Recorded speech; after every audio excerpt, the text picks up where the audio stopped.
What are some creepy verified pieces of found footage? Before we start with the first story, please hit subscribe and ring the notification bell to stay updated with us. Story 1.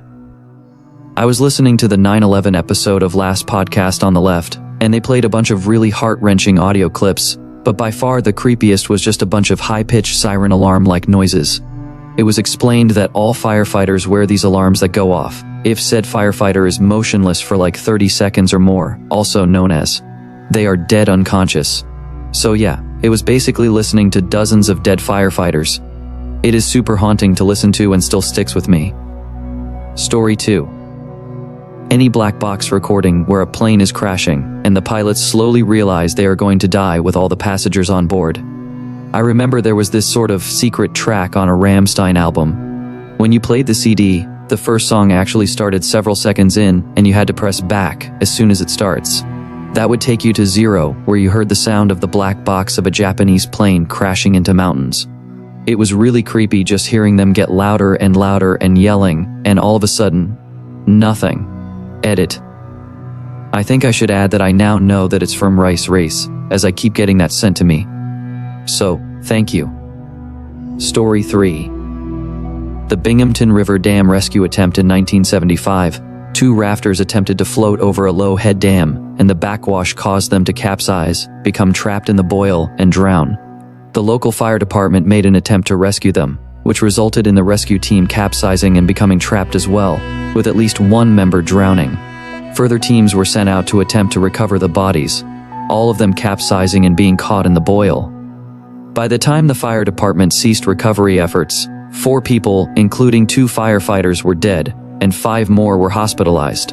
Low-head dams are one of the most dangerous pieces of terrain in a river, and one of the things that makes them so dangerous is that they don't look dangerous at all. Story 4. Investigators got 1,600 calls and possible leads from people across the nation after the videotape was shown on the national television program Unsolved Mysteries. Investigators were given the tape after a family whose car had broken down found it wrapped in an old military fatigue jacket beside Highway 205 near Stockton, Calif. In August 1989, the tape shows flames consuming a house at night as an eerie voice whispers, "Ancient spirit of evil. Look at it. The fire department is trying to put it out. What a laugh." The unseen narrator, breathing heavily and laughing, spoke to someone named Omar. Some investigators thought it could be a reference to Satan. Story 5. There is a 450-mile highway stretch in British Columbia, Canada, where 40 or more women have gone missing in the past 48 years. They call this stretch the Highway of Tears. Most of the women were Aboriginal and were hitchhiking. Authorities suspect this to be the work of one or more serial killers who use this stretch of road because of how vast and often unoccupied it is. One of the missing women, Amber Tuccaro, was on the phone with her brother when she was picked up by the last man to see her alive. They pass around that recording to see if anyone recognizes the man's voice. But what gets me is that she is already worried when Shez talking to her brother. She hides her phone at her side so he can hear what she's saying, and she demands to know where they are going and tells him that they aren't where he promised to take her. Very sad to hear firsthand what many women must have sounded like as they realized their fatal mistake in taking that ride. I hope they find him. Story 6. More tragic than creepy, but the people who lost their parents to the 2004 tsunami got hold of their parents' last photos of being happy on holiday and the waves coming in. I can't seem to find it, but there's a video taken from on top of a large building during the tsunami where you can basically see the waves swallowing the beach. In the middle of the frame there's this little dot. Then the camera zooms in and you realize it's a person. He's just standing there and waiting for this gigantic wall of water to kill him. When it finally hits him, you realize how powerful that crap is. It's like he was never there to begin with. The ocean has always terrified me on some level because of crap like that, just how utterly insignificant we are in the face of nature. Story 7. I can't link it, but the footage of the Dnipropetrovsk maniacs is pretty horrifying. They recorded themselves torturing a man, one of several, on their spree to death with hammers and a screwdriver. It takes a very long time. And because it happened in 2007, the same year as 2 Girls 1 Cup, it has the charming nickname of 2 Guys 1 Hammer. The video is actually called 3 Guys 1 Hammer. Someone provided a link in the comments below, but really, don't watch it. I realize that me telling you not to watch it just makes you want to watch it more. But please, please, don't do that to yourself. I've been corrected. Though several of their victims were homeless, the man in the video was not.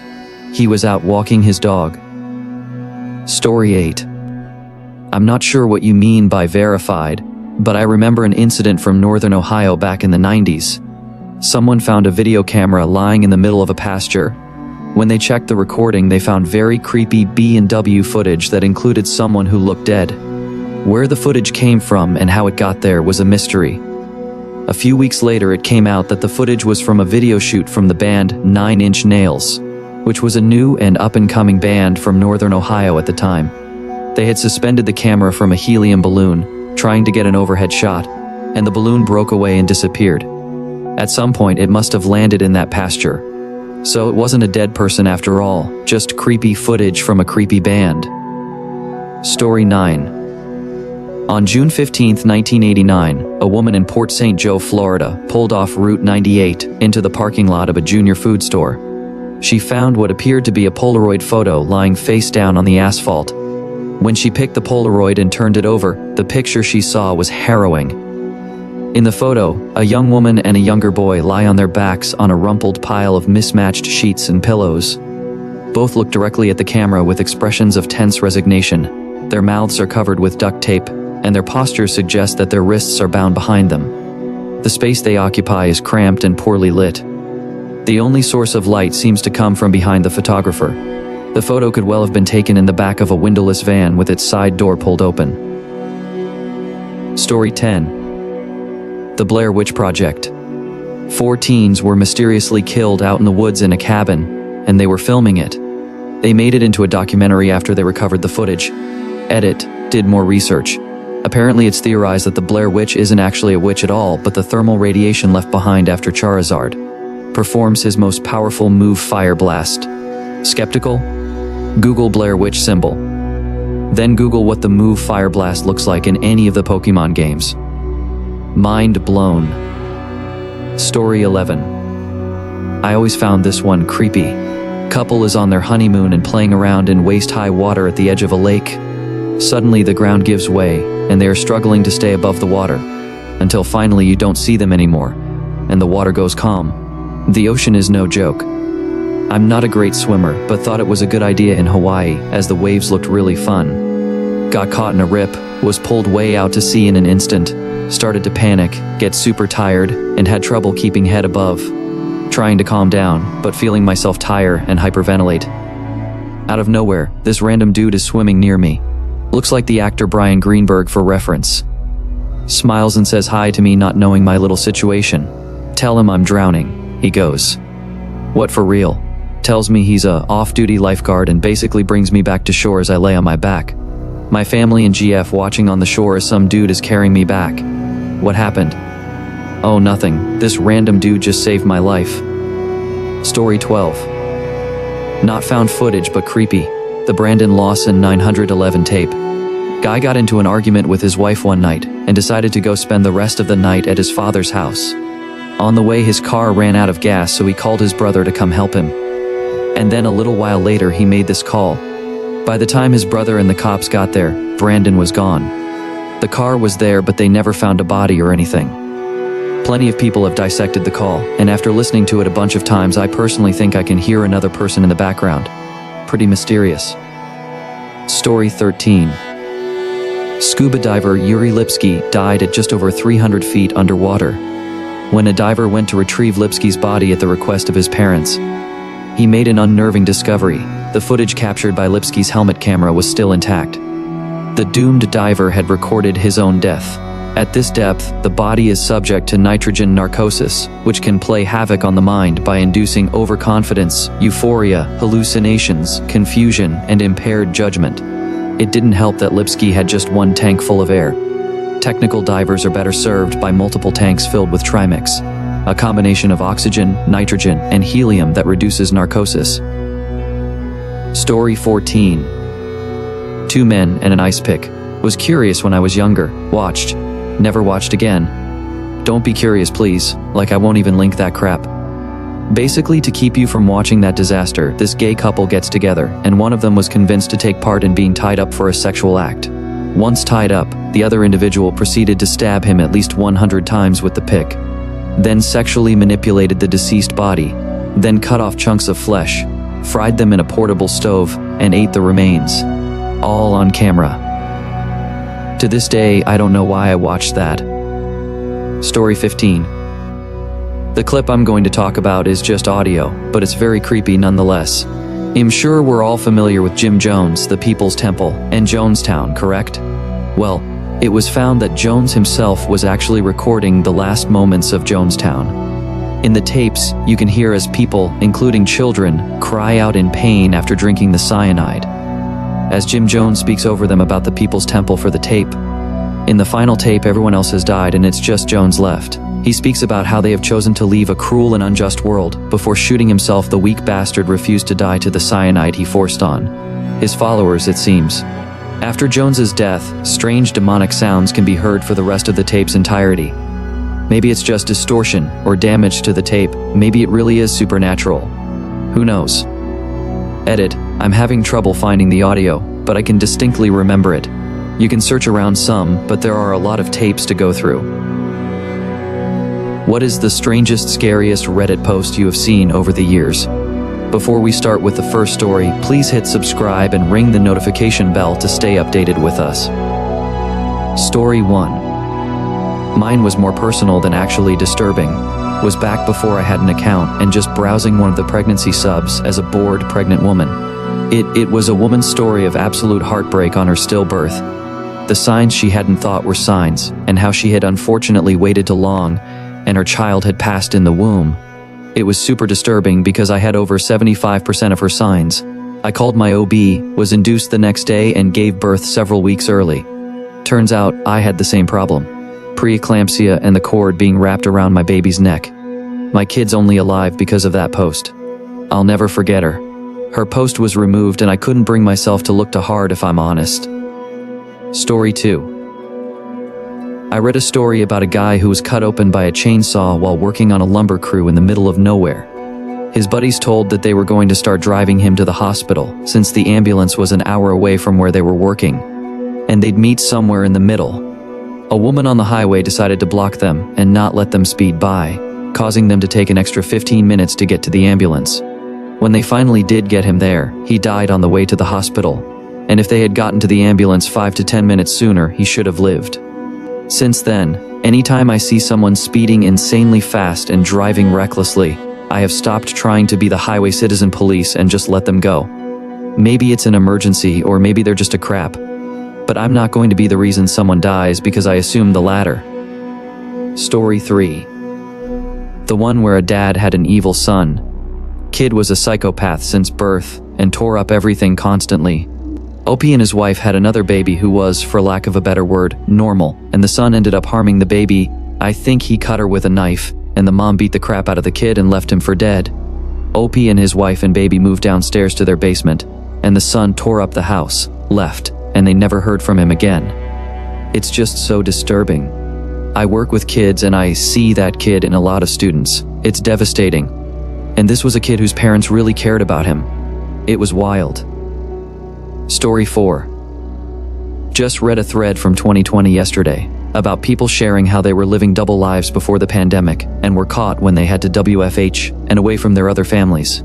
Some people shared about their own life and some about someone they know. Reading all of it made me feel sick to the stomach, like, can you even trust anyone these days? They're so must have no idea, and thinking that their partner is just at work or away for a business trip, but they were with another family the whole time. Story 5. I read one yesterday about something bad or good that came out of the pandemic. There were a lot of stories about cheaters getting caught. One man had 2 families, neither knew about the other, and he would say he was on a business trip to one so he could go to the other one. Missed a lot of holidays by purposefully getting mad about something and disappearing for a few days. Got caught when one wife, who was getting set up to WFH, was using her personal laptop until the corporate secured ones were distributed. Found a travel booking on it, did a little investigating and discovered the other family. Story 6. Can't remember what sub it was on, but an EMT told a story about an abandoned car in a parking lot. It was summertime in some ungodly hot state in the US, and there was a body in the car. Apparently it was a morbidly obese person, and was basically slow cooked for days if not weeks. The windows were fogged up and it was far enough away from people that they couldn't smell it. The way the EMT described what they saw was horrible. Using barbecue and other culinary terms made me gag. Story 7. Early on in the 2022 Ukraine-Russia conflict, I was on all the subs with various cell phone videos of what was happening on the ground. One video and one image still haunt me. The video was the aftermath of a Russian truck taking a hit from something explosive. Ukrainians milling about and justifiably boasting. Sitting on the ground next to the truck was a pair of ass cheeks. Like the rest of the soldier had been disintegrated. I'll always remember one of the top comments, something like, "Imagine if all that was left of you was a butt." The second was the aftermath of a Russian attack on a train station. Civilian casualties. There was a little boy laid out on a park bench. No head. His head was just gone. The rest of him seemed perfectly intact. Couldn't have been a day older than 9. Lots of death on those subs, but those ones stand out. Story 8. When I worked at a nursing home as an activities aide, I was coloring with a group of dementia patients. There was one woman there that I knew personally my entire life. She couldn't remember who I was. Anywho, she was humming a song and had this little smile on her face when she colored. When I looked at her paper, she was just writing "help me" all over it. It was so disturbing, and it's literally haunted me ever since. The humming and the smile are what I still think about. Ever since then, I believe people with dementia are trapped in their own minds. Story 9. I remember seeing something recently about someone who had a muscular development problem, so they couldn't really do things for themselves. And speaking was incredibly difficult, so they tended to just say things as efficiently as possible, want drink or go outside or change TV or whatever. As a result of them being rather small, being in a wheelchair, and speaking in 1 or 2 word sentences, they were saying that almost everyone infantilizes them and treats them like a child.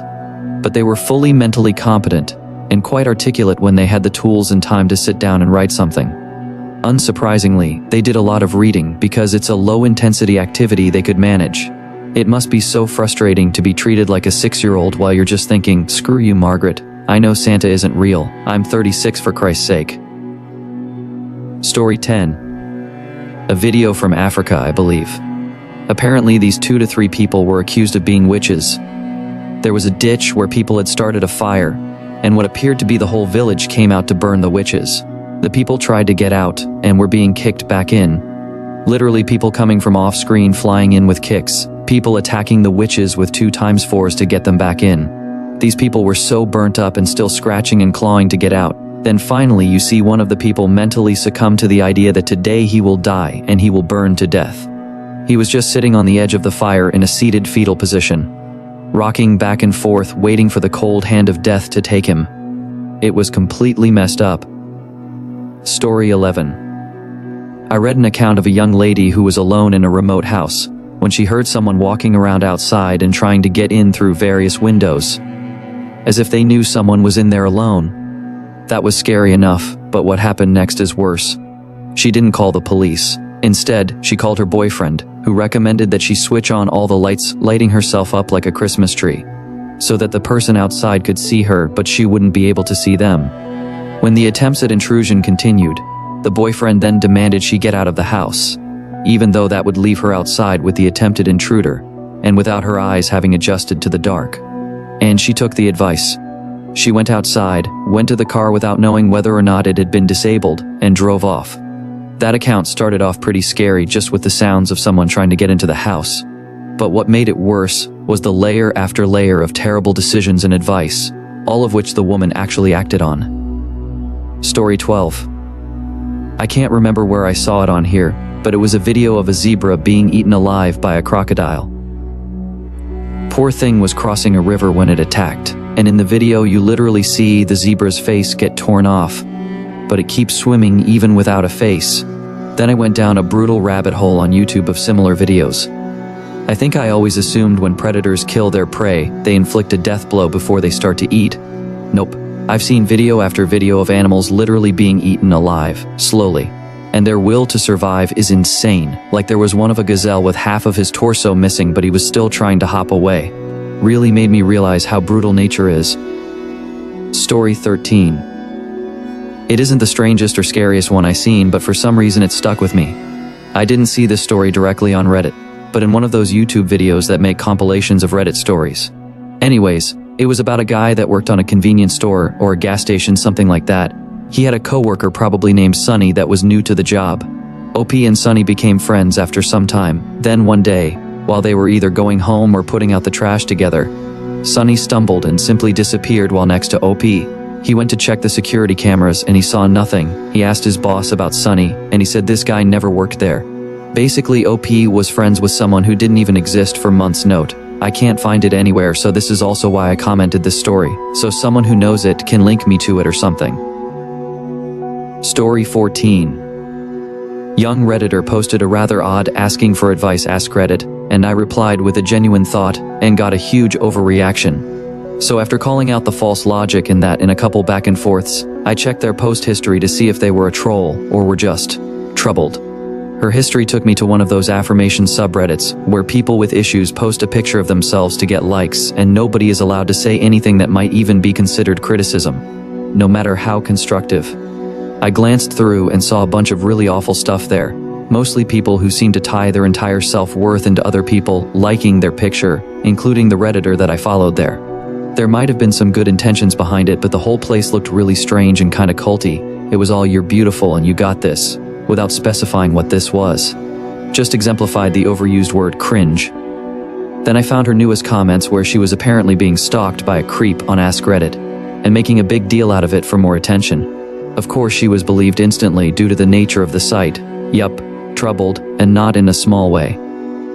Story 15. The one that will always stick with me is that dude who was in an accident. While he was unconscious, he had this whole life. Marriage to a wonderful woman, 2 kids, good job. Then one day he saw this lamp and he couldn't figure out why, but it was wrong. He just stared at it for days and eventually it warped, and he realized what was going on and woke up. He had been out for a few minutes, and they took him to the hospital after that. It's been years since that accident, and he hasn't been the same since. He said he hasn't seen his wife at all, although he looks for her, rather, the woman who looks like her. I don't recall what he said about his daughter.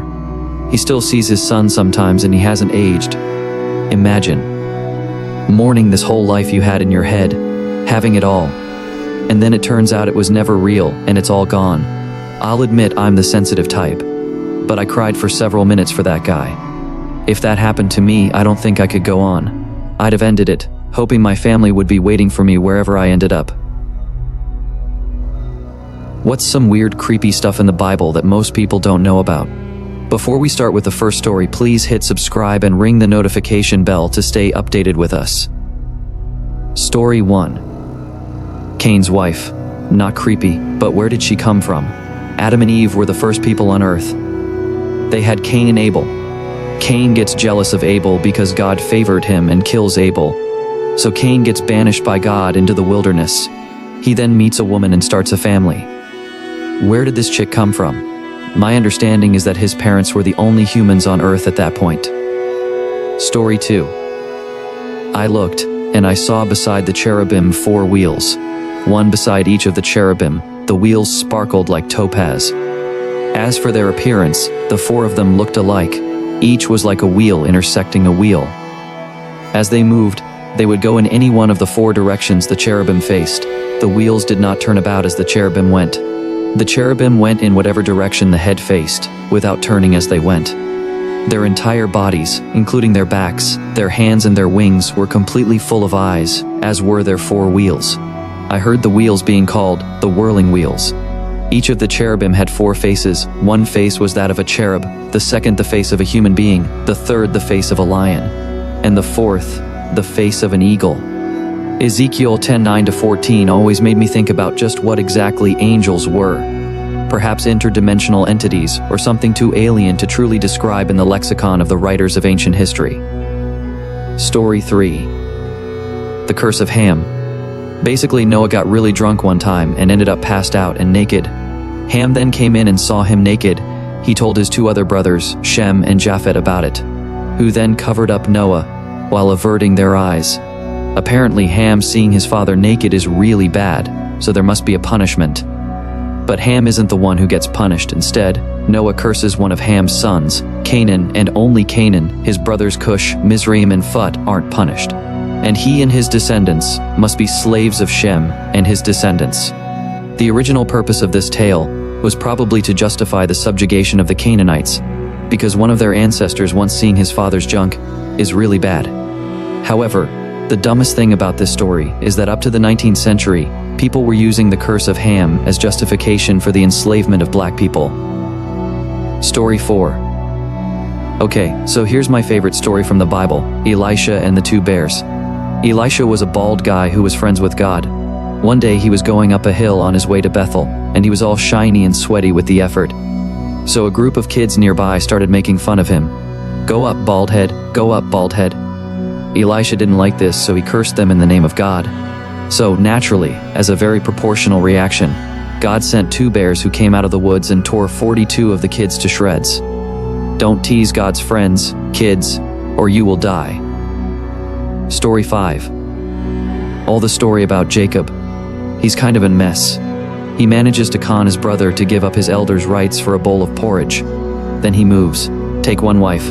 Then, because she can't give him any children, he marries her sister too. Then the first wife decides to let him sleep with her handmaid, and because the other one doesn't want to be left out, she gives him her handmaid too. With 4 women, he fathers 13 children, 12 sons and 1 daughter. The name Israel for the state comes from this story, and also that the story that is used as a justification for the theocracy imagined by Margaret Atwood in The Handmaid's Tale. Edit, some inaccuracies here and there. Read the comment below for the real details. As a rule of thumb, don't believe blindly someone on the internet called incorrect. Story 6. Another classic from the book of Samuel was when the Philistines stole the Ark of the Covenant, so God punished them with a plague of hemorrhoids and rats. Lots of speculation as to what the original text translates to. Some say it couldn't been the plague, tumors, but most probably hemorrhoids. The plague only stopped when they returned to the Ark, plus some extra interest in the form of golden balls, a shiny symbol of the hemorrhoids on their butts, and golden mice rats. I remember this from my grade 8 Jewish history class. Story 7. God commanded Abraham to sacrifice his son Isaac to him by tying him to a pyre and setting him on fire. A common method of sacrificing livestock to God. He told Abraham to murder his only son like cattle, giving no other reason beyond, "Because I said so." Abraham was faithful to God, so he unflinchingly took his son up to the mountains and prepared him as a sacrifice. He got all the way up to tying Isaac down, torch in hand, ready to light, when God suddenly came back and said, "Rophel, it was just a prank, bro. Don't set your kid on fire." Turns out God was only concerned about making sure Abraham would obey him, no matter what he asked him to do. Abraham passed the test and got to stay in a relationship with God. Story 8. If you are familiar with the word Sicario, basically a hitman, Judas was a Sicarius, which translates to daggerman, or a trained assassin. Sicarius was later turned into Sicario, which is more commonly used today, and they now carry guns and heavy artillery, not just daggers and blades. But it turns out a lot of Jesus' apostles carried weapons with them everywhere. For those that were taught about the Bible, at a young age we were taught about how nice these men were, and how they gave up everything to follow Jesus, but at the same time, these men were trained assassins. While Judas followed Jesus, he still worked as an assassin. Just brings a light to the legitimacy of the religion. Story 9. King David stayed home while his army was at war. One day he saw a woman, Bathsheba, bathing with her window open. Instantly attracted, David had his servants bring her to him, despite knowing she was married to Uriah, a soldier in his army. He slept with her, and later, Bathsheba told him she was pregnant. To cover up the affair, David ordered Uriah to come home, hoping he would be with his wife, but Uriah refused, saying he couldn't enjoy comfort while his comrades were at war. Furious, David sent Uriah to the front lines, where he was killed in battle. After Uriah's death, David married Bathsheba. Later, the prophet Nathan told David that God was angry at his actions. As punishment, the child Bathsheba was carrying died. Story 10. Call me bald one more time, I dare you. Elisha ain't playing that crap.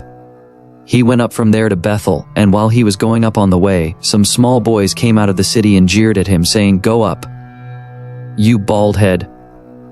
Go up, you bald head." 24. And he turned around, and when he saw them, he cursed them in the name of the Lord. And 2 she-bears came out of the woods and tore 42 of the boys. Story 11.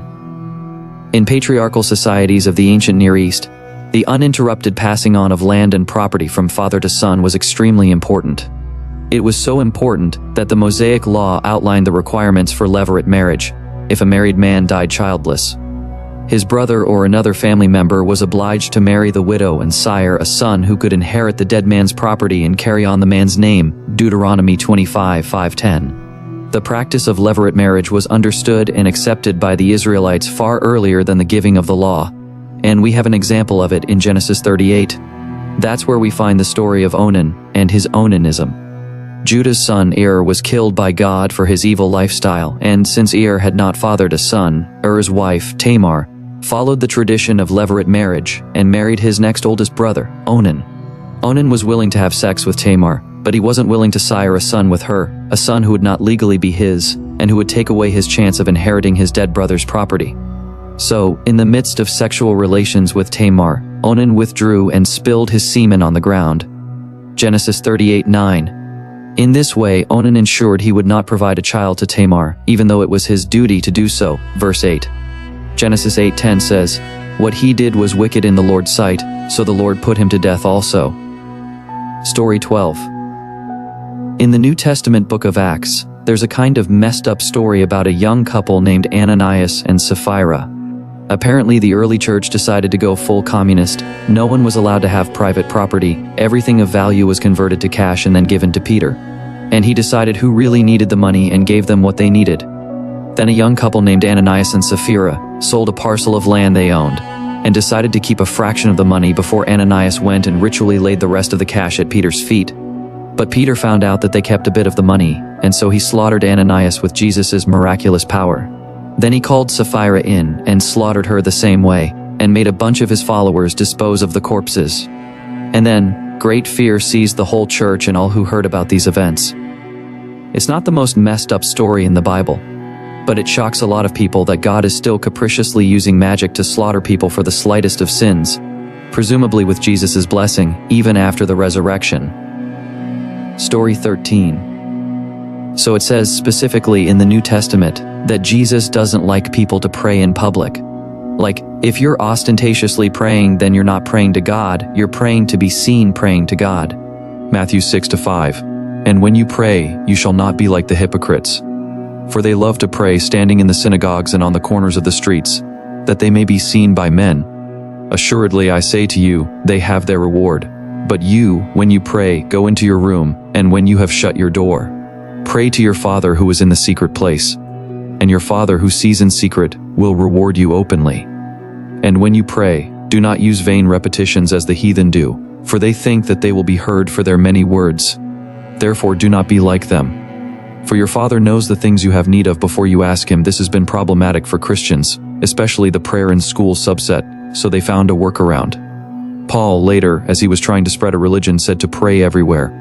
But even that shouldn't supersede Christ's instructions. To do that, you have to do some mental gymnastics.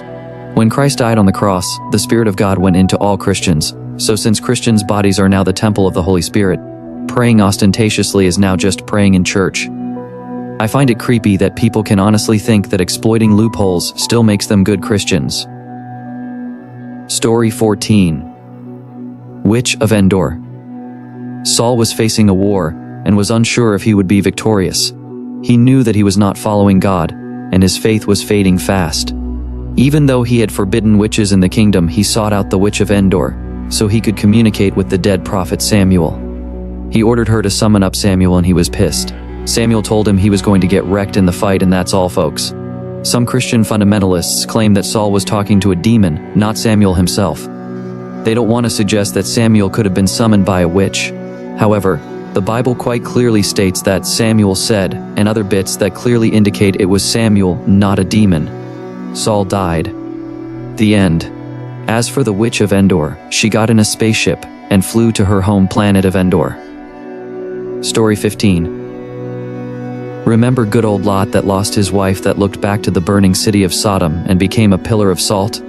Genesis 19:30. And Lot went up out of Zoar, and dwelt in the mountain, and his 2 daughters with him, for he feared to dwell in Zoar, and he dwelt in a cave, he and his 2 daughters. 31. And the firstborn said unto the younger, Our father is old, and there is not a man in the earth to come in unto us after the manner of all the earth. 32. Come, let us make our father drink wine, and we will lie with him, that we may preserve seed of our father. 33.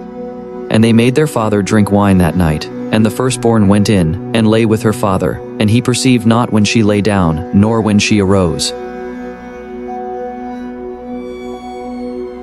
What's the scariest thing you have found out about someone from your childhood, old friends, teachers? Story 1. Old friend from school, elementary through high school. He ended up teaching in our old elementary school, was well known for visiting over 30 countries, going on scuba diving vacations, etc. He coached at our high school. He was single until 43, and recently married about 2 years ago to a woman with elementary-aged kids, and they had a baby. It seemed like he was one of the good ones. In May, he pleaded guilty to possession of child porn, including at least 1 video portraying masochistic sexual conduct involving a child. He will be sentenced in December. Now all of those trips he took alone on summer and spring break are just nauseating. His many trips to Asia to dive. It's horrific. Story 2. Kid I went to elementary school with. His parents divorced and the dad was stalking the mom. She got a restraining order, so he hunted her down and shot her in the head while she was about to head in for work. He drove off, police followed him, and there was a confrontation which ended in the police shooting him. 2 kids under 14 lost both parents in a few hours. Story 3. Something similar happened to my mom's personal trainer and friend. She had just gotten engaged to a really great guy, and she was pregnant with his baby. She also had 2 daughters, one was 12 and one was 16. Her and her daughters were at McDonald's and were just walking out the door when her ex-husband, the girl's father, pulled up and shot her dead in the street in front of their children. Then he drove away and shot himself. Story 4. In kindergarten, we had a classmate named Earl who was extra needs, nonverbal, and one day he didn't come back to school. We had an assembly where we learned he had passed away. His mom was there, and for whatever reason the principal thought it was appropriate to tell all the kindergartners how he'd passed. His stepfather had used a lamp to beat him to death because he was afraid of a thunderstorm and was freaking out. He was arrested pretty quickly. But JFC, that messed me up as a kid because I'd always felt the need to be friends with Earl, since a lot of other kids were mean to him or avoided him. Story 5. Our year 7 6th grade US English teacher hung himself. He had a crumbling spine and couldn't deal with it anymore. He was such an awesome teacher, always in good spirits, even when you could visibly see pain in his face. Edit, wow, this boomed off. I appreciate all of the kind words and pray for all those suffering similarly. I live with chronic spine pain and can definitely understand. I'm almost 50, and when doctors talk to me about senior years, I laugh at them. You're always self-bargaining to keep going, but there's no way I want to be that miserable, crouched-over, pain-stricken old man. Story 6.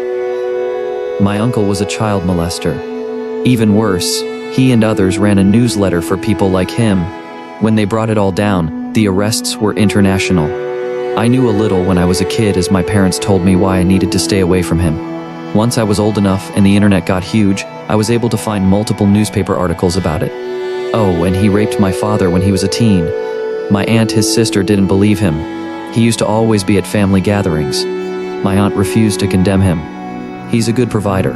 The family basically made her eventually divorce him. Story 7. One of my best friends from grade school was being abused by her father. I found out when we were in our teens after her parents divorced. She told me. My dad knew he had been fired from his job for sexual harassment problems with women, and that he was basically a slimy guy. I never knew why I couldn't sleep over at her house when I was younger, but my parents were fine if she came to our house. Glad my dad was paying attention and looking out for me. Story 8.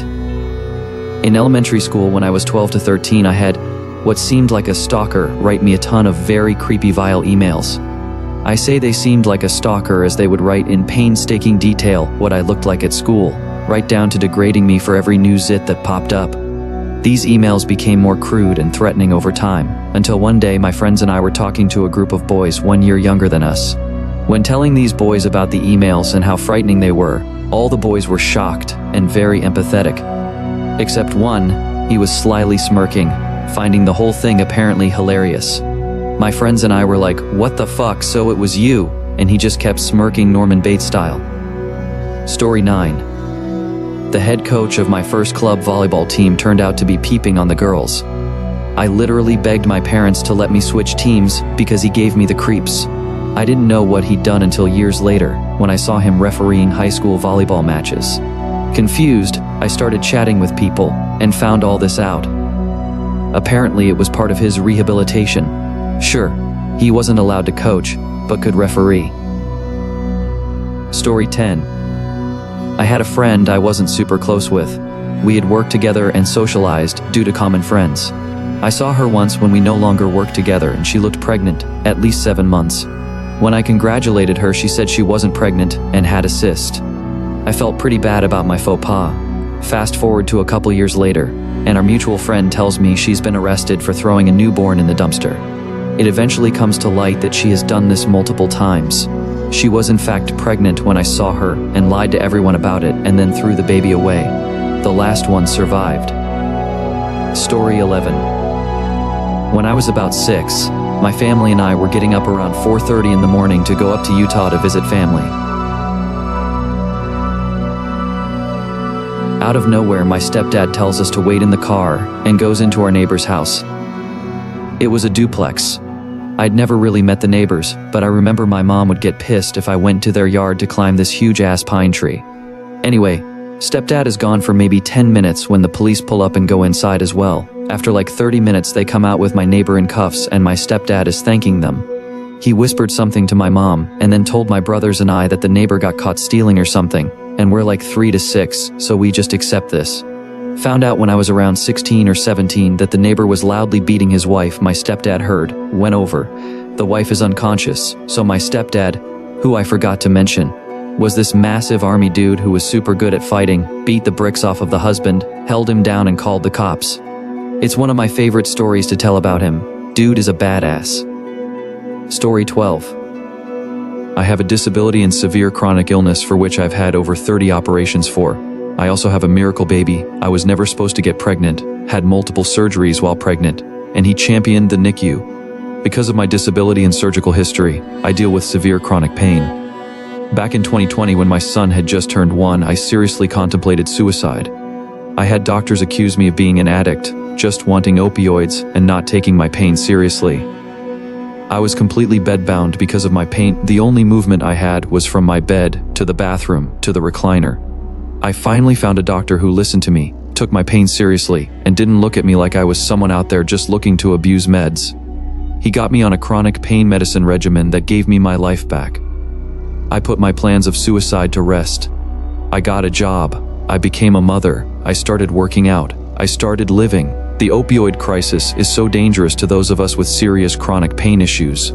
People don't understand what it's like to live in severe, debilitating pain. Sometimes the only way you see it is to get out, and I've been in that place too. Story 13. Don't know if it was scary, but I grew up with a kid whose birthday was the day before mine, so we almost always shared birthdays in elementary school. We were friends, even spent the night at his house growing up. Later on in our teens, he started getting into some really dark stuff. I recognize that now as his being a sociopath.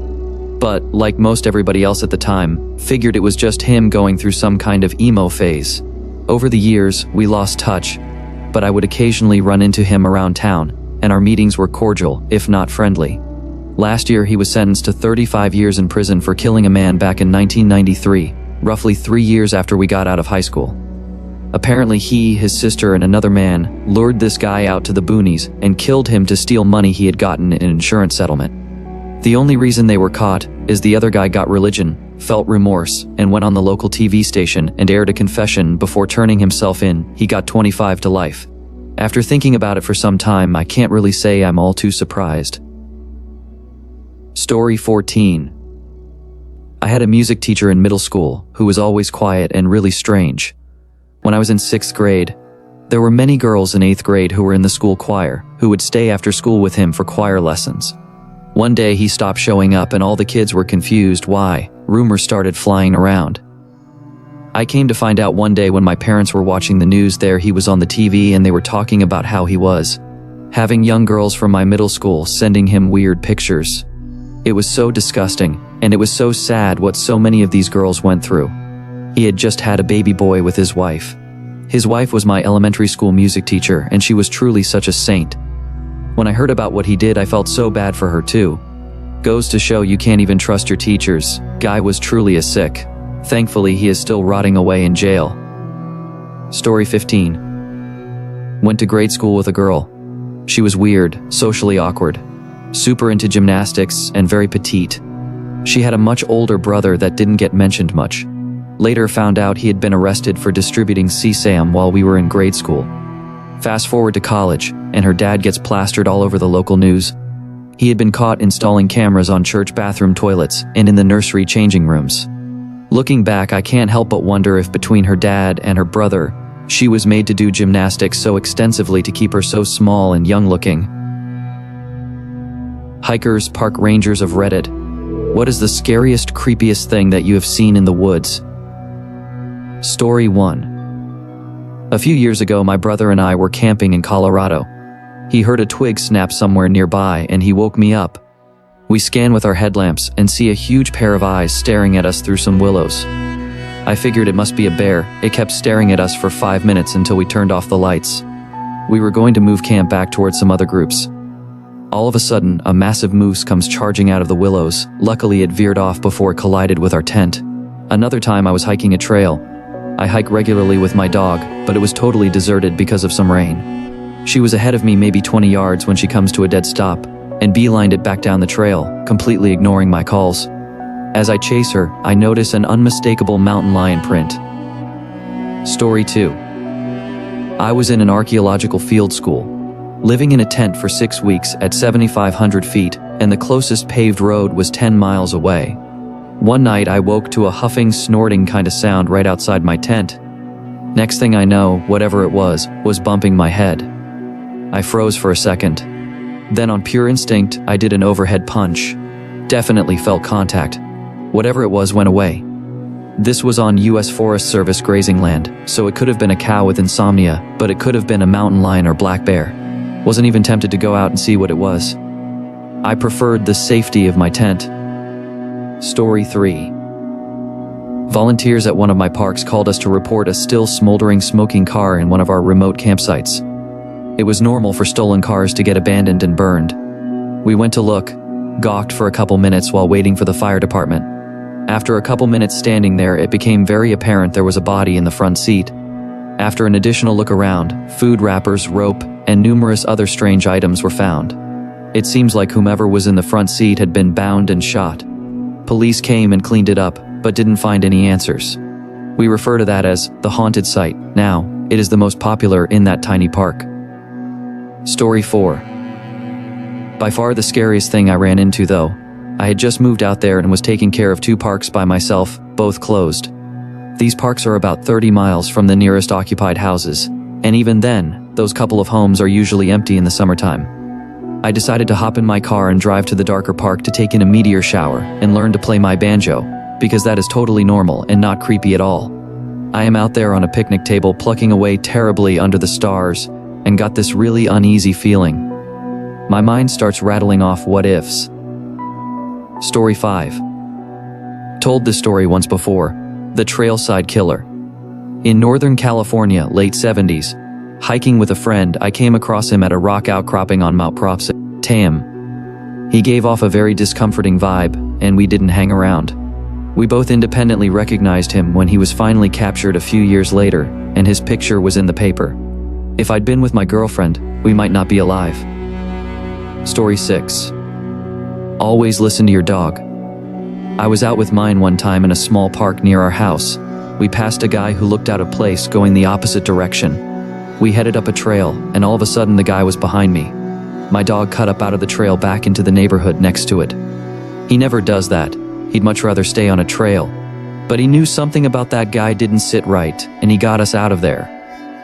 Story 7. My bully girl had been happily passing and ignoring everyone on the trail except this one creepy older man. She lunged at him, attempting to nip him while growling and barking, like she planned to eat his face like a fruit roll-up. I apologized, pulled her away, and kept walking to leave. She was fine as other people passed. Suddenly she stiffened and spun around, growling as she started lunging at something behind me. Dude was 5 feet behind me. Just then, a few people on their way to their cars showed up. I walked near them, and dude turned to go deeper into the woods. Story 8. Was on a camping trip in the Boundary Waters in Minnesota, and we woke up in the middle of the night to this incredibly loud slap and a splash out in the middle of the lake. Sound carries really well across water. Our first fear was that someone was shooting at us, and that was absolutely terrifying. Then we heard it again a bit closer, and one of the guides realized it was a beaver slapping its tail on the water before it dove below. Story 9. Didn't see, but heard. My husband and I were hiking in a state park on the East Coast. It was midday during the work week, so we maybe encountered 2 other people the 3 hours we were out and about. The only sounds we heard were from ourselves, our dog, and some birds, animals. All of a sudden, I started hearing mild chanting. I asked my husband if he heard it too, and he nodded but signaled for me to be quiet. My dog's ears were at full alert and the hair on his back was standing straight up. We continued walking, and the noises turned into full-blown monk chanting. Think Halo Gregorian chant. It was clear as day, like I was standing right next to a speaker. Story 10. It was 3 a.m., and everyone was KO'd in their tents. I was awoken by the sound of someone or something walking around my tent. I hear a distant but blood-curdling scream. For the next 30 minutes, I see a light waving around outside. I thought about going out to investigate but didn't want to die. It took me a few hours to fall asleep. The next day, it turns out a cub was poking around our campsite. My friend was hammock camping, which probably piqued the cub's curiosity. It poked a claw through the hammock and left a sizable gash on his elbow. My friend said he didn't fall asleep for 2 hours and kept shining his flashlight around in case the cub returned with its mother or something. That happened about 6 feet away from me. Story 11. I was hiking in the Adirondacks with my ex on a trail that was a loop around a lake with one trailhead exit. Early spring, so a lot of trail cleanup hadn't begun yet. We are walking about halfway to check out this waterfall, and I hear this rumbling that sounds like an animal stomping the ground towards us. I then hear this bizarre, rapidly increasing growl that sounds like what Hollywood uses for alien noises, and book it. My boyfriend X tells me to hold up, but I am crapping myself. I'm out of breath and refuse to go back the way we entered the trail.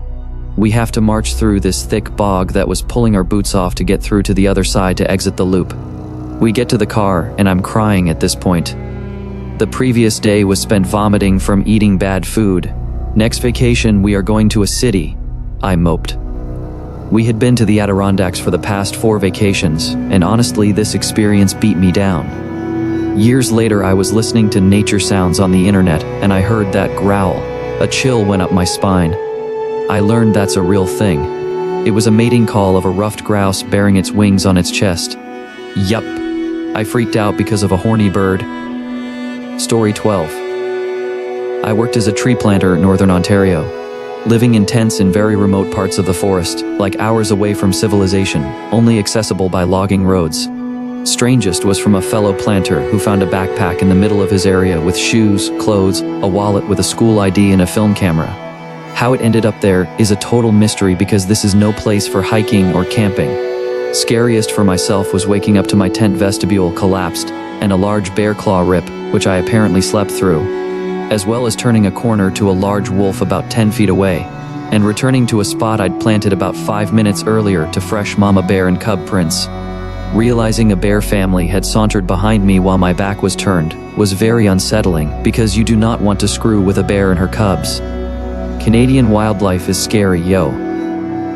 Story 13. Was camping with my Boy Scout troop at the time and woke up during the middle of the night to footsteps and breathing. It got louder and more footsteps started. My bunkmates were up too at this point. Then we start to hear huffing and animal noises. Turns out the field our campsite was at was in the middle of an apparent cow crossing. Had to be at least 30 of them walking by at once. Definitely a scary moment to wake up to in the middle of the night, hearing a million footsteps and animal noises. For your information, cow pies everywhere the next morning. Story 14. I didn't see it, but I heard it. I live in the middle of nowhere, Arizona, so there is a lot of nothing around. I was about to walk my dog in a huge empty field. I heard a woman screaming for her life. Then suddenly she stopped screaming, and I heard a man do one of those crazy loud laughs. I was like, nope, the cops can deal with it. I called the cops. They came and I told them what happened. They checked it out and I went back home. My dog was completely fine with a super short walk that day. Haven't walked my dog that way in a long time and I have no idea what happened. Story 15. I was on a 50-mile hike with my friends, and we were fairly separated, a group of 2 about 5 minutes up, a group of around 5, including me, behind them, and a group of about 7, 5 to 10 minutes behind us. We were hiking the mountains where there was snow, and, being the great Northwest, animals. No big deal, we had bear spray if something went south. My group reached the snow, and was immediately blown away by massive cougar paw prints in it. Barely smaller than my hand, if at all. I'm a big guy, so my hands aren't small by any means. Now this was cool, and a tiny bit frightening, but whatever. There are big cougars nearby, we knew that already. The truly terrifying thing is that the pair 5 or so minutes ahead of us were also watching the ground, and reported seeing no such paw prints, meaning a big-ass cougar showed up between the time of my 2 friends, and me reaching that point. What are your all-you-can-eat buffet horror stories? Story 1. I'll never forget when I was a teenager and working the buffet line at a Ponderosa steakhouse. This morbidly obese child, probably like 8-ish, had a plate with a mountain of food. Like some of literally almost everything from the buffet. Mashed potatoes, pizza, chicken wings, jello, pudding, like everything piled on top of each other. So I went up to him because it was bizarre, and I'm like, hey, you can use a second plate? He said I'm only allowed to have 1 plate. So like his parents were trying to restrict his diet and he just found a loophole. But if you have a kid with this sort of issue, maybe don't go to a buffet. What the? Story 2. Way back before you needed a Canadian passport to cross the border into the US, my family would make regular trips into Michigan and Ohio. Once we were at a Ponderosa buffet, and my dad put something on his plate that he couldn't identify. He wasn't sure if it was chicken or fish even after tasting it, but for some ungodly reason, he ate the rest anyway. Cut to 20 minutes later, and we're all packed into the van listening to my dad loudly vomit repeatedly into a bush in the parking lot. He sounded like someone was forcibly tearing out his insides, and I still remember the sound to this day. People walked right past him and kept going inside. Story 3. Went to a buffet for my dad's birthday one Saturday night. The workers had just brought out the new tray of crab legs, and there was a line forming. My family and I waited patiently in line when the guys in front of us started arguing because one of them was taking too long to pick which pieces he wanted. Arguing turned into shoving, and then finally one of the guys pushed ahead and stuck his hand into boiling hot water, grabbed a couple crab legs, threw them on his plate and left the line. Pretty sure he had to leave soon after because he had some serious burns on his hand. Story 4. My mother insisted on going to Hometown Buffet because she found a coupon in the newspaper. The whole buffet smells heavily of bleach. All the food tasted like it was trying to die, but the preservatives were keeping it on life support far beyond normal reason. I stuck mainly to the salad bar and fruits. I'd been using the small portion plates to make salad with veggies and a little ranch dressing. I went back for a 3rd small plate of salad and veggies. I grabbed the ladle in the ranch dressing tub and poured it over my salad. At that moment, a ranch dressing covered Lego man fell out of the ladle and onto my food. Story 5. Not directly food related, but the Chinese buffet in my town got busted by ICE for human trafficking. They were bringing workers over from China and paying them below minimum wage. Eventually, one of the workers contacted the police, but I think it backfired, and they ended up getting deported. ICE then showed up at the home of the owners, which happens to be in my neighborhood. Somehow the restaurant is still open? I don't quite know the whole story, but people still go there, even knowing what all happened. Unsure if it has new owners or if the previous owners still live in my neighborhood. Edit. This was in Southeast Michigan for everyone asking. Story 6. The China buffets in Katy, Texas do this. The The servers all live in a house owned by the restaurant owner. He basically makes them indentured servants. They are not really slaves as they can do whatever they want outside of work. They get free housing but no pay. They only get whatever tips people give them, but they do get to keep that money. They have a deal to work X amount of years.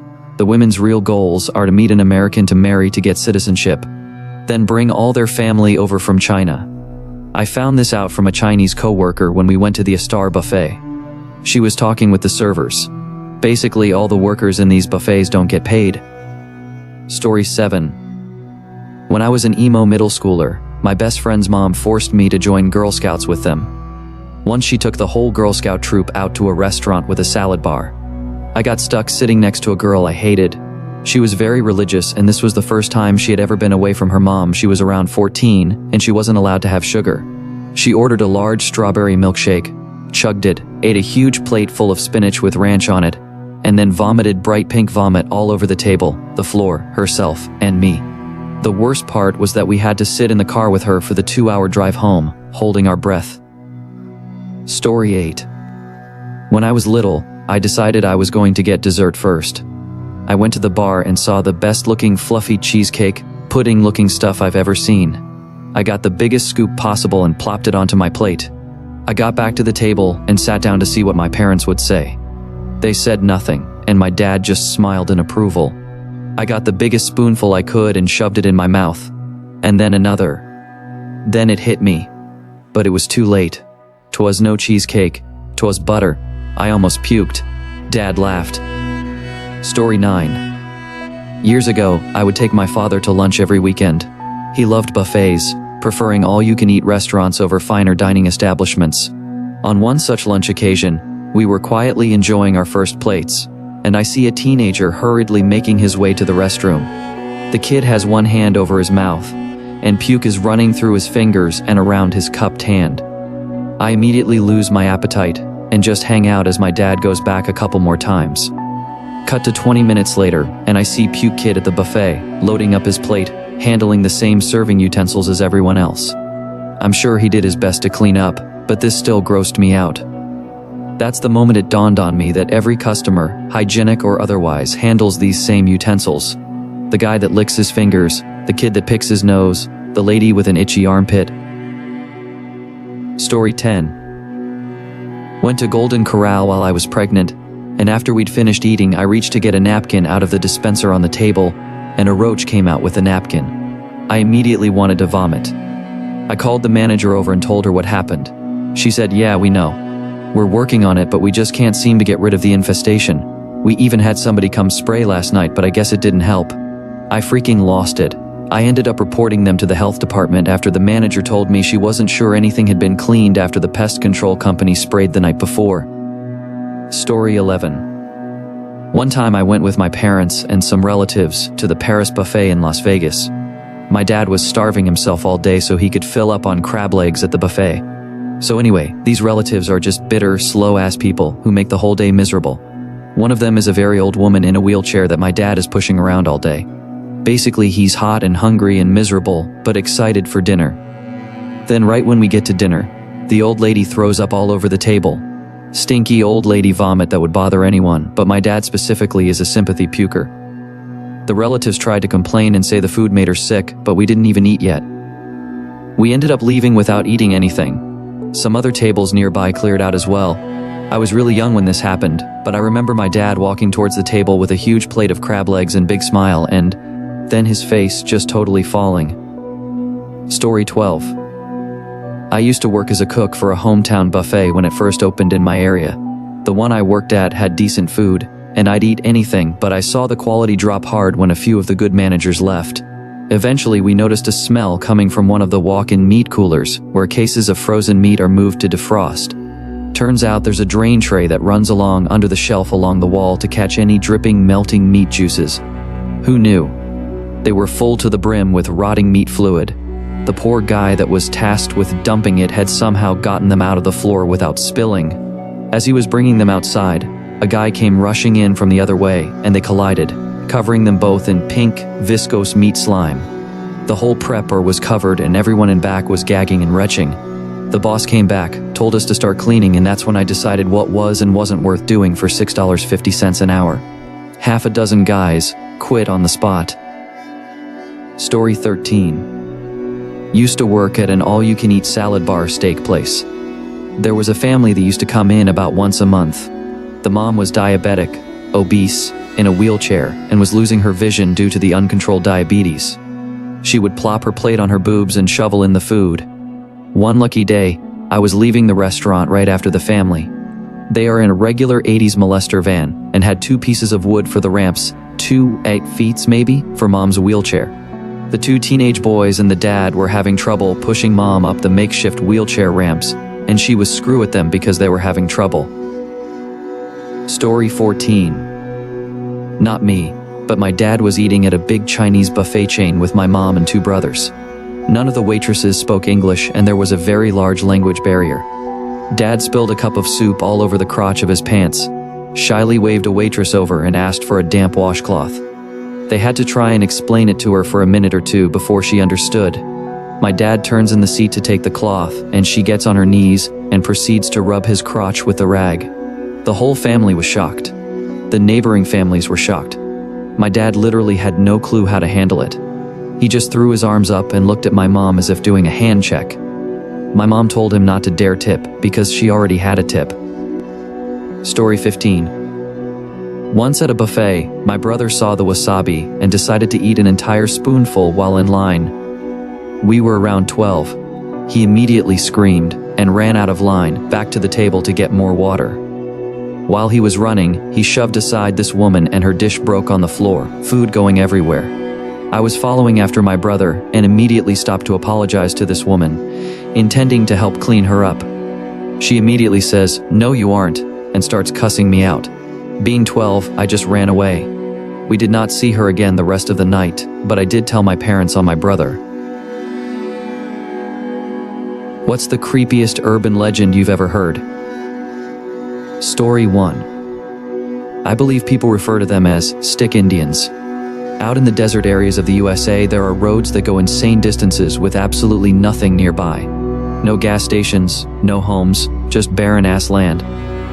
Longest one I've been on was IRC, 76 miles between a couple towns in Oklahoma. There was legit a sign that indicated no gas or rest stops next 76 miles. Many of them are much longer. The legend is that people traveling these roads, especially at night, will see people on the side of the road, 100 or more miles from anything. They look normal, wear normal clothes, except they're 9+ feet tall when you get close to them. A lot of truckers have reported seeing them in old threads on here. I think it's an uncanny valley thing. Totally normal environment, with one normally insignificant detail very out of place. Story 2. My wife grew up in St. Joseph, Michigan. On the outskirts of town was a long, creepy tunnel that ran under the highway. It was said that once you crossed to the other side of the tunnel, you entered Melonhead territory. Melonheads were deformed people who would find your car, beat it with clubs, and drag you screaming into the dark, dense woods. Scared the crap out of her as a little girl when her older brother took her friend for a ride there. She took me once, and I agree it had a very ominous feel, but by then had mostly been converted to high-end housing. Still an interesting story, though. Story 3. Definitely the Goatman as told by Anansi. The Goatman is already an urban legend, but that particular storytelling of an experience perfectly distills the horror of it. A being that infiltrates a small group seemingly effortlessly and without question, but so non-human, it only mimics speech without comprehension. Like an animal that had learned the trick of speaking, it rests in the uncanny valley of creatures. Story 4. The stories about groups of inbred people living in isolated areas that will attack, eat, or screw anyone they catch like Sonny Bean. The Hills Have Eyes, or Wrong Turn have always creeped me out and made camping an uneasy chore for me. I actually just watched the 2006 version of Hills Have Eyes, and the rabbit hole it sent me down. I ended up learning about a few high-profile cases of major inbreeding. They aren't violent people, but just dykes. The Colt Clan case in Australia, there were like 40 members of the family banging each other constantly while living in absolute squalor in the outback. The case went back to before the original mother, who was born in New Zealand in 1948, who turned out to be inbred. Story 5. 4 comments in this thread mentioning Kuchisake Onna. But the Teke Teke in terms of Japanese urban legends scares the crap out of me more the first time I read about her. At least with the Kuchisake Onna, according to some versions, if you call her average, she'll stop to consider the meaning of your words, giving you time to get away. But the Teke Teke chases you down upon seeing you and tries to dismember your lower body because she wants everyone to suffer the same pain she did getting her lower body dismembered from being run over by a train. Story 6. We have a local urban legend that I heard of recently. A creek that runs through the south side of the county was once a hanging ground for disobedient slaves. The bodies were then cut down and let go in the creek. Children of said slaves were left in the woods to die or were drowned. It's said now that if you go down there, you hear the screams of the dead or a baby crying for its mother. Hunters, white men in particular, are scared to go down into that trek of the woods because of said spirits. My coworker told me that he was near the area once with his dogs chasing rabbits, and suddenly a dense fog rolled in. He started hearing screaming and noped out of there as his dogs all turned tail and ran back to his truck. Story 7. When I was like 10, me and 3 other older kids were walking deep in the woods. We came up on some super hella old sugar mill that was all destroyed. We started walking again and suddenly we all hear this sound, like a baby was crying. Except it was coming from up in the treetops, in the middle of nowhere.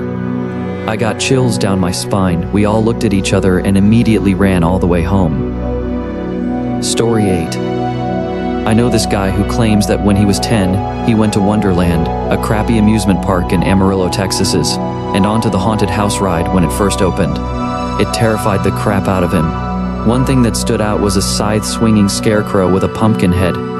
He got so scared his parents took him home and left him to be there by himself while they went back to have fun. He went to bed, and his bed was right next to a window that faced his neighbor's driveway. He could see something at the end of the driveway, and he got scared and buried his face into his pillow. Then after a while I looked up, and there was that same scarecrow tapping on the glass. He dived under his bed and put on his cassette player with the Hercules soundtrack. Since then he's been terrified of scarecrows, and spent his entire youth sleeping beneath his bed. That guy was me. I'm 30 now, doubt if it was real. But I still remember it so vividly. Story 9.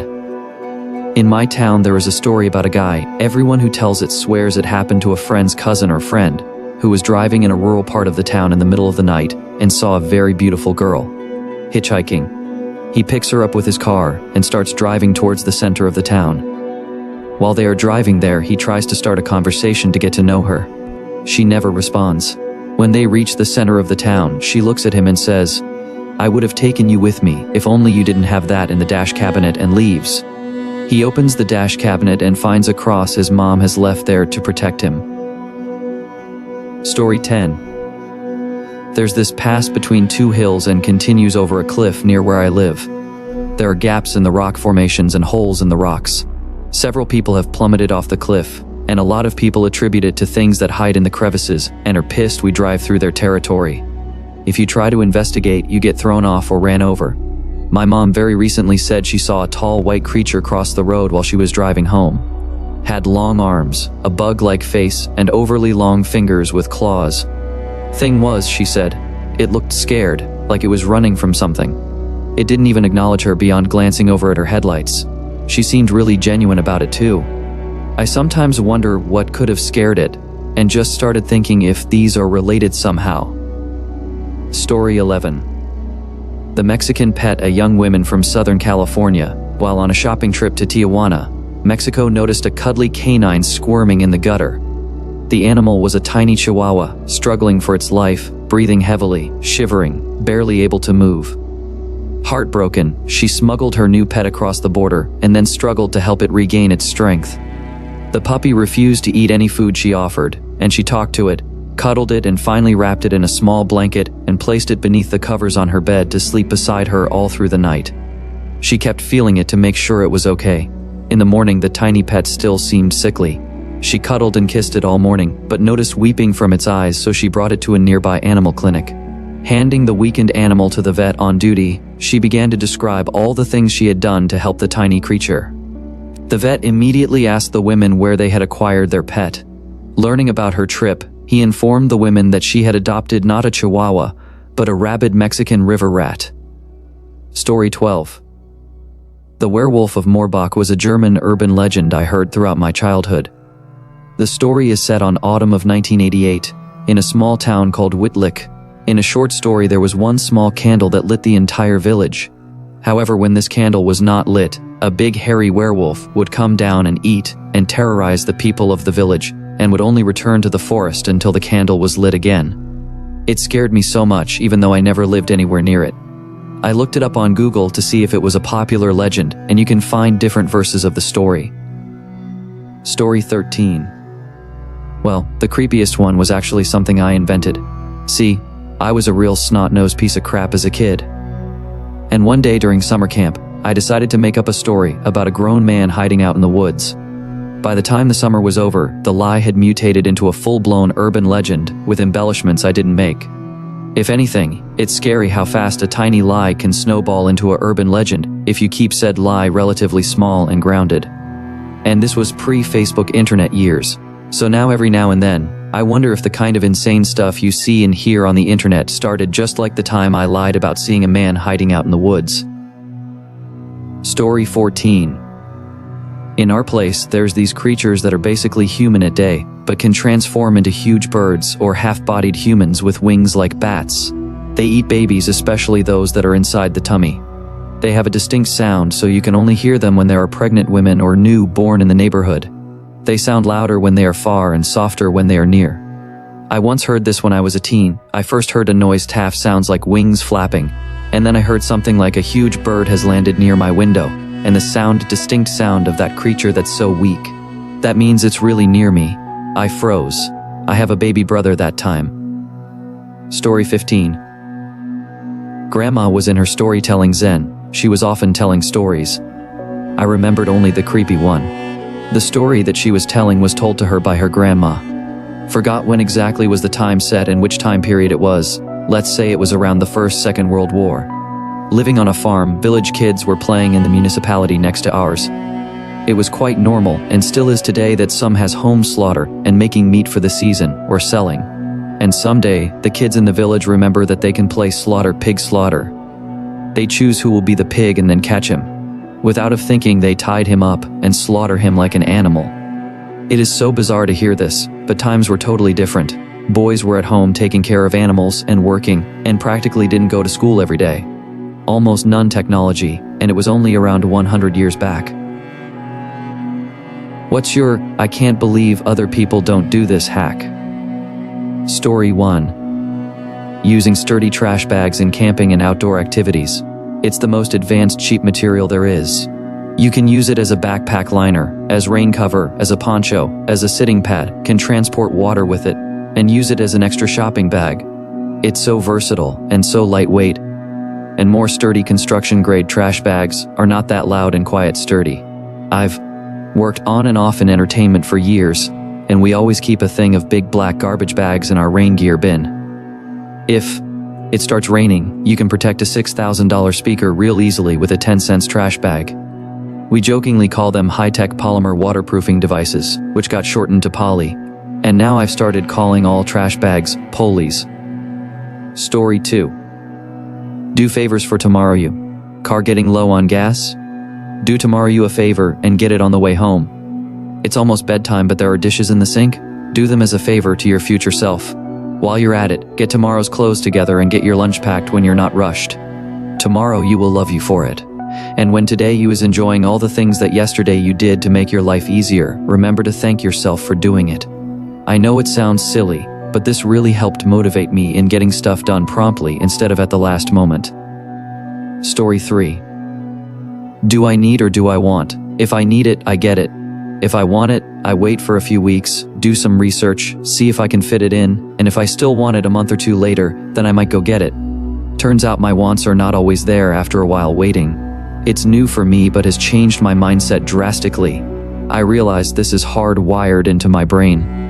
Whenever I have some spending money, my first thought is, now I can buy something I really want. I start searching online for the things I think I really want, but 90% of the time decide that I don't really need it. I end up saving my money or buying something I really need. I'd say most of my want spending is on delicious food, which isn't super expensive. Story 4. I use Ziploc bags in my junk drawer. It's not organized, it's just a handful junk-filled bags. It makes looking through the junk easier. Instead of shifting through a bunch of junk and loose items, I'll pick up a bag and inspect it for something I'm looking for. Junk bags inside a junk drawer. If you have a drawer for cables, they each go in their own bag. Every single one of them with its own bag. Stops the rat's nest. You know that weird cable with connectors you've never seen before but just found in your cable drawer? Yeah, that's because they form a big mating pile in the drawer if you don't separate them, and they've hybridized. Keep them separate. Story 5. I struggle with cleaning, but what I tend to do so I don't get overwhelmed is write out a list numbered 1 to 20% of tasks I need to complete. I break it up into small pieces, and then I roll a d20 die to pick tasks off the list. It removes the overwhelm of deciding where to start, and it keeps me on task so I'm not bouncing between 5 different tasks at once. I also usually add things like drink water or check laundry if I don't have a full 20 things to complete. I do this with a jar and slips of paper.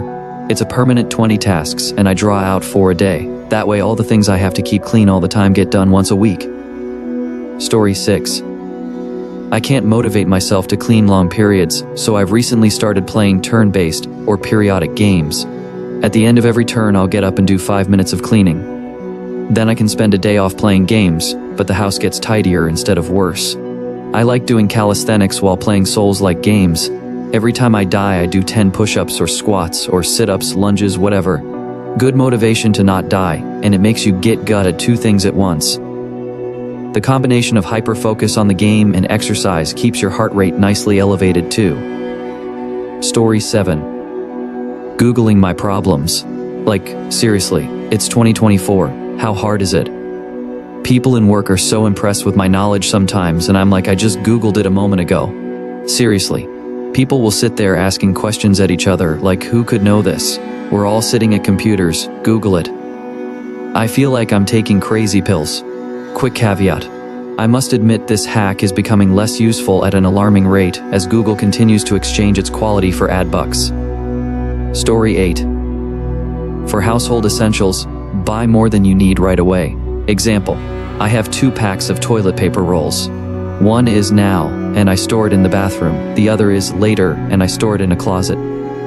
When now is empty, I get out later. Later becomes the new now, and next time I go shopping, I buy a replacement later. That way, I very rarely run out of anything. This has always been second nature to me, probably since the first time I ever ran out of something without a replacement. It was a little bit concerning when all the soap and toilet roll was out of stock during the pandemic.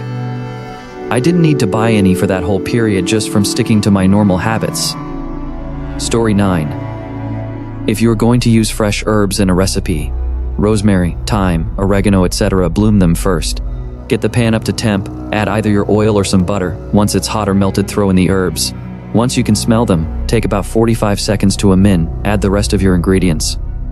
A chef I worked with hates when bits of things like rosemary or thyme wind up in the finished dish, so we just infuse them in oils first. Not my preference, but a nice trick when you're serving picky eaters or those sensitive to textures. Story 10. I hate cleaning, but whenever I leave a room, I try to take something with me. It might be a piece of garbage, a dish, or an item that needs to be put away. It goes a long way to keeping things tidy without any real effort. We do the 10-minute shimmy. No one, adult or child, can turn on screens until the shimmy is complete. After the dinner chores are done, we put on some music for 10 minutes, set a timer, and everyone has to spend that 10 minutes decluttering. You can choose to shimmy anywhere: pantry, bedroom, living room. My kids always beg to do the attic, lol. But you gotta spend all 10 minutes decluttering or dusting.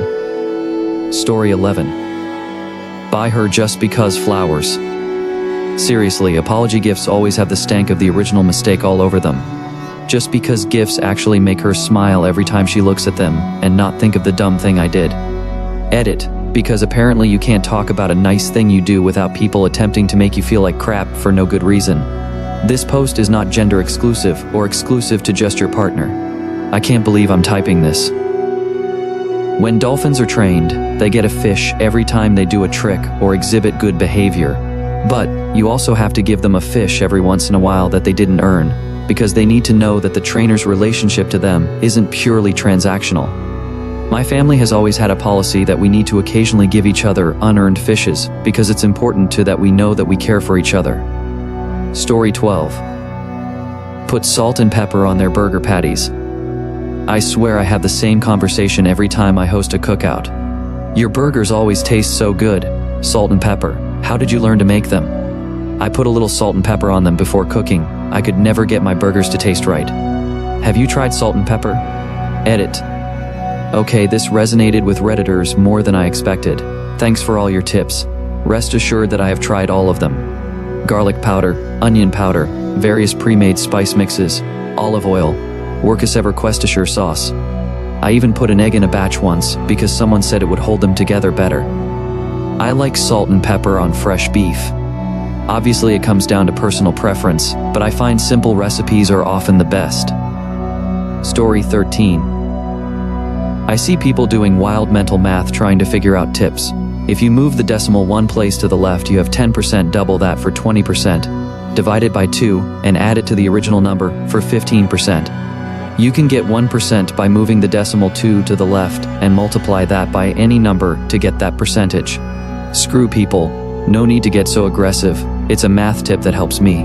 I'm not telling you how to tip, or even commenting on tipping in society, just math. This is so true. I have tried to explain it to friends, and they just stop me and say, I'm not good at math. But this isn't even hard math. It's moving a dot. Total is 45.87. Okay, move that dot one spot left and 4.58 is 10%. Not hard to multiply by 2 to get 9.16 for 20%. I understand the frustrations with math if it isn't your favorite, but this is a cheat code that makes things way easier so you don't have to hate math as much. Story 14. I've rented so many cars over my lifetime because I love to travel. Don't rent at the airport. They are the most expensive rates you'll find in the city. Find the smallest rental location in the city, reserve a subcompact online for a cheap rate. When you show up at the location, they won't have the car, and you'll get a free upgrade. If you need a specific car, rent at the airport. They have the highest selection. Talk to your insurance agent, but if you currently have full coverage, it could extend to the rental. If it's excluded, you can buy rental coverage on the cheap from your agent. The damage waiver and insurance from the rental agency is expensive, way more than you would spend from your agent. The insurance benefit offered from Visa is worthless. You will spend the better part of a year trying to collect. All the while the Visa administrator will find ways they don't have to pay. Take a short 20 seconds video of the car when you pick it up. Just walk around it. That way you can document any previous damage. Story 15. The power of whack it all in a frying pan and throw in a sauce meals. I eat home-cooked meals almost daily and often get asked how I have the time, energy, and money. I'm just smart about it. Every time I cook, I get at least 3 individual meals out of it. There's so many recipes that lend themselves to freezing for long periods of time. Making a batch of cookie dough? Double it. Freeze the other half in a long tube to cut up and bake. Curries, chilies, pasta sauces, stews, and stir-fries are a lazy, low-fun cook's best friend. You can't tell vegetables are frozen when they've been fried or cooked down in a sauce or simmered. There are also recipes that lend themselves well to the addition of chickpeas, lentils, beans, etc., which are very cheap and high sources of protein and fiber. Sauces are also generally very cheap and deal with most of the flavor profile for those who aren't proficient cooks. You can also pair them with anything: baked potato, fries, rice, quinoa, pasta. Whack it in a wrap. The possibilities are endless. What is the most important lesson you have learned in life so far? Story 1. Your job doesn't care about you. Have a dear friend who worked for my company for over 30 years. She was great at her job, very detail-oriented, on top of things, got things done. She retired last December and was absolutely certain things were going to fall apart there without her, as no one else could do her job as well as she did. Her name, in the context of work, hasn't even been mentioned once since her departure.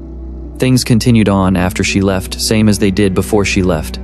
Her work was appreciated when she was there, but ultimately no one is irreplaceable. Story 2. My boss, who I adored and admired and still talk to since retirement, and am looking forward to a more friendly versus boss role, retired in July after 20 plus years there. She was a VP even. It was dicey for a few weeks while we found holes in processes and got our name off of stuff. But the show went on.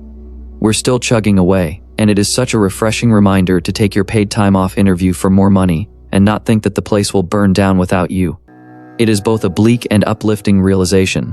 Very few roles are so important that they will not be replaced, and certainly not in our accounting field. Story 3. You can't solve a problem before you have it. Basically, anxiety is pointless. Don't torture yourself with your own imagination of the future.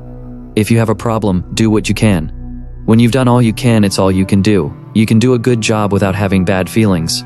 Honorable mention, you can't change the past, so learn from it but don't dwell on it. It all comes down to, live in the present. Story 4. That saving money is important. I had a bad shopping problem. I shopped for the sake of shopping, and on top of it, I made no effort to save.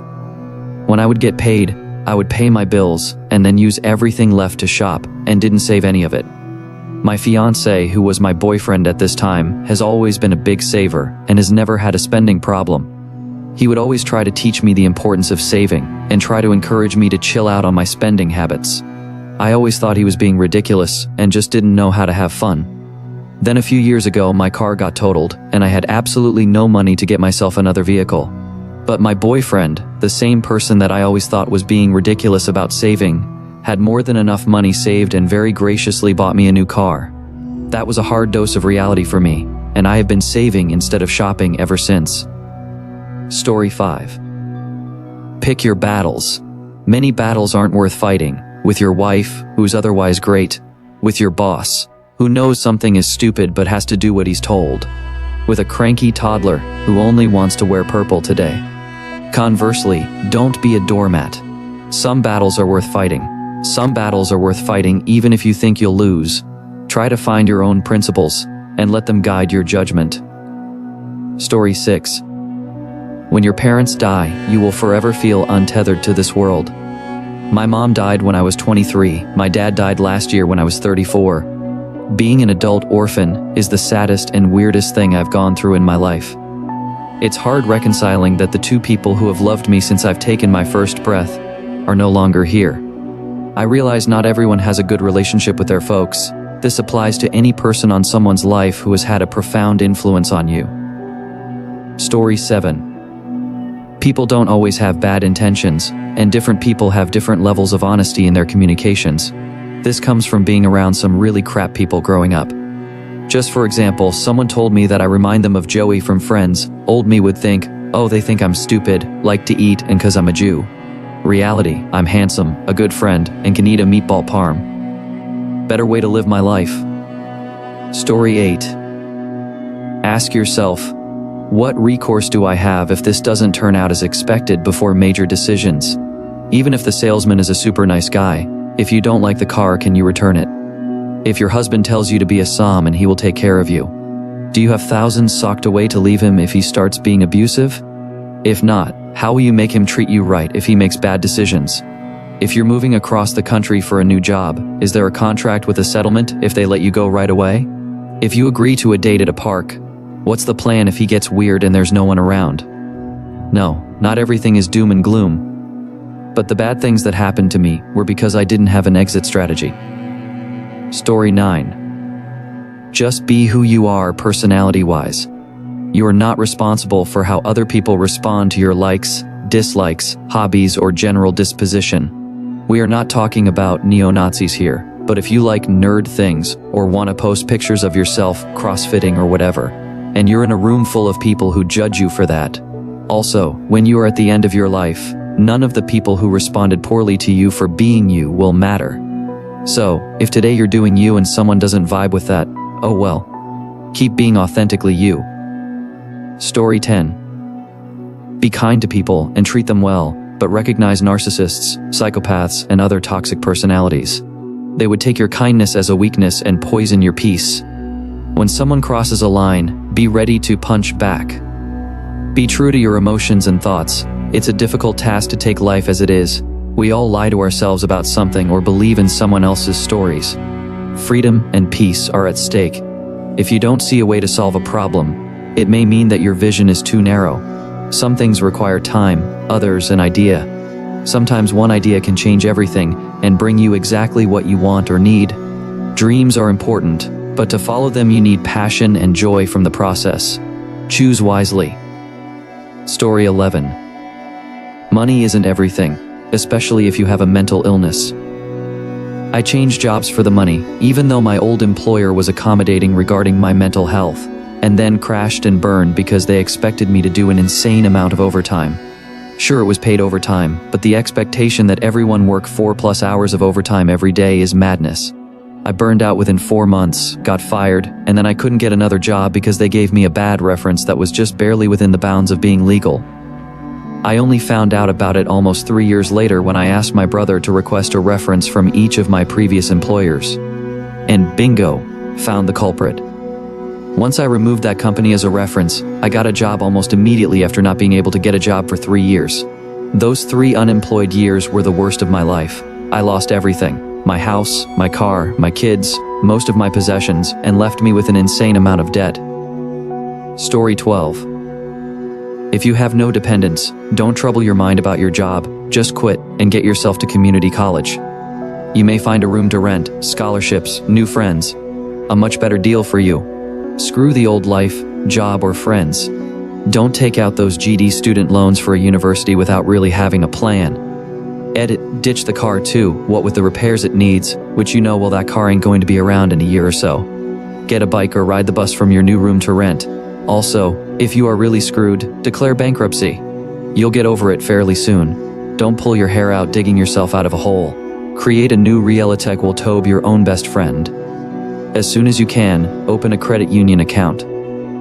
Story 13. Everyone is thinking about themselves.